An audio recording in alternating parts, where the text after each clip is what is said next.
Yeah, so after getting home at like 12 last night, this is the mower. It does have some rust in the deck, just there. That hole's meant to be there, I think. It's got rust there. It's actually in pretty good condition underneath. I'll just take the catcher out. The catcher is meant to be like that. It is meant to be curved. Because I think I've got another one like it. Yeah, I do. Somewhere. Just flip it over. And you can see there's no grass on it, so apart from just here, but that's nothing. Normally you get rust up in this corner, or that corner up there, because the grass collects and just when it gets wet. But yeah, it's in pretty good condition under here, so I think it should sell for a bit. I'll have to get a new cutting base for it, cause yeah, you can see there that big gash that's been taken out of it, whether it's just rusted away or something. Spark plug, it's got a little bit missing from it, but that's not a big problem, I think. Yeah, like I said last night, it was leaking plenty of fuel, so I'll see if I can find where it's leaking from. I think it'll probably be leaking out of here. Can't see anything yet, I'll just wait a few minutes. Can't see where it's leaking from, but I'll try and give it another start. I didn't really pull it too hard last night because it was like midnight.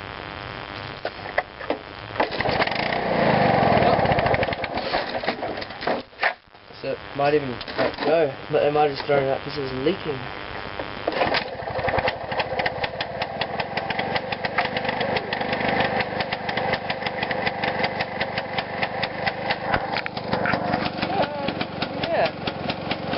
That's pretty low idle. This could be submitted for the low idle contest.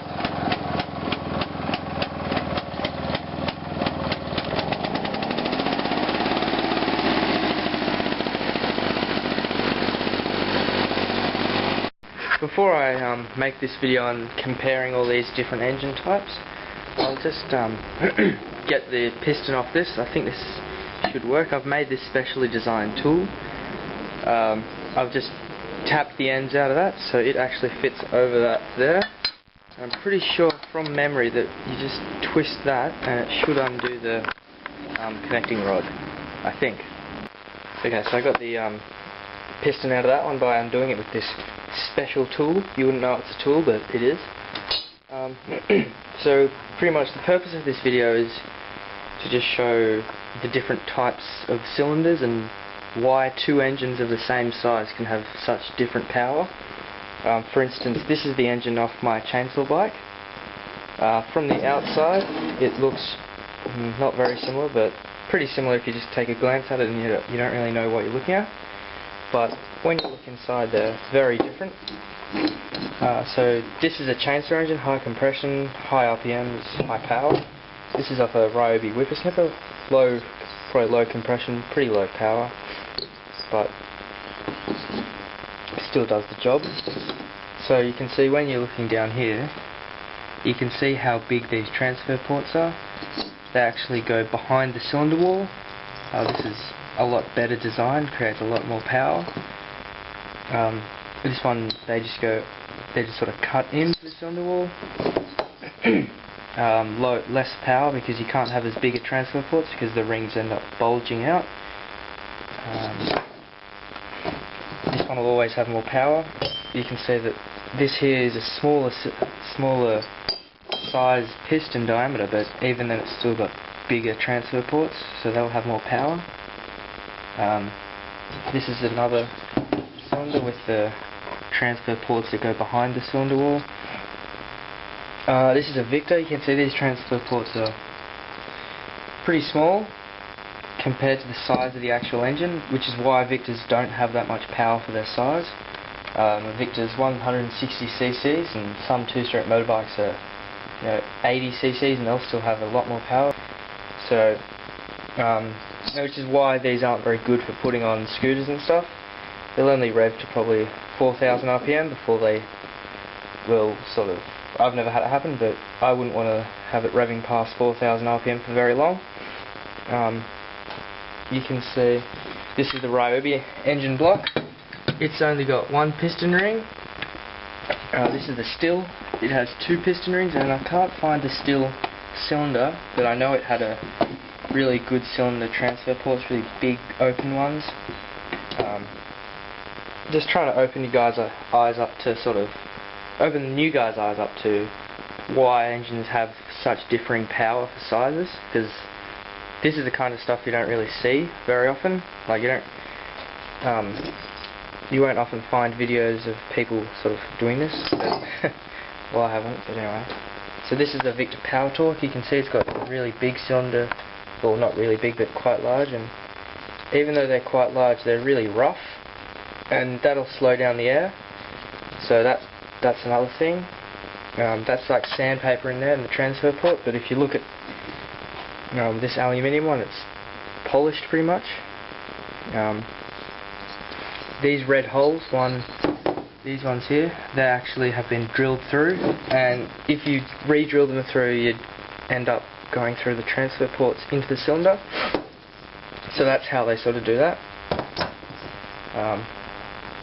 Just trying to think of other stuff. The chainsaw engine has two piston rings. I don't know, you really have to look at them yourself and sort of read a book about it, but two strokes have so much difference in them with the transfer port timing, sizes, exhaust gas timing. Yeah, I hope this is sort of showing you why two strokes have differing powers. I'm sure I've left stuff out. If anyone can just post a comment, I'd be happy to learn if I've left stuff out. One more thing, you can see that this engine here, this engine's transfer ports would be almost the same size as this Victor transfer port. Victor would purposely make the small transfer ports because they want their engines to last. They want them to last. They don't want them to, produce 10, 15 horsepower. Because I'm sure that if this engine had proper porting, proper polished ports, all that kind of stuff, it would make that much horsepower, just like a motorbike, but it wouldn't last very long. This will cut grass forever, pretty much, but a motorbike engine, they wear out, things wear out on them. I wish I could think of more stuff to say about the engine, and I'm sure I'll think of stuff, but yeah, I mean, this is off a cheap whippersnipper.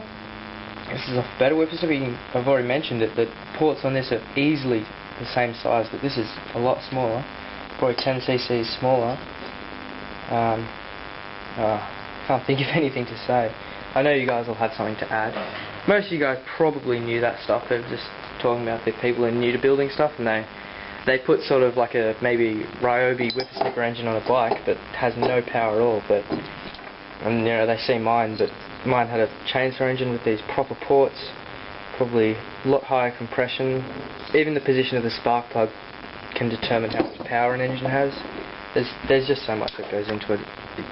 It can't be all said in a video, really. You need to read a book on it. And I read a book on motorbike two-stroke ports, and it gave me a good idea of why some engines have more power. One more thing to mention is full crank and half crank engines. This is a full crank. You can see that it's supported both sides by bearings. This is what you want in a scooter or motor. They're a stronger design. A half crank is this. You can see it's only supported by one side. This will generally have more vibrations because it's unbalanced. They try and balance it as close as they can with that bigger weight, but that can't always be done. You can normally tell a full crank from a half crank because the pull cord is on the other side to where the power output is. Not always, but most of the time it is. Full cranks are more expensive generally because they have the two bearings and they have to have the two machine surfaces, but that's really what you're looking for, a full crank engine. I don't know the difference between, I know the difference, I don't know what the power difference is between piston ported and reed ported engines. I think they've both got their plus and minuses.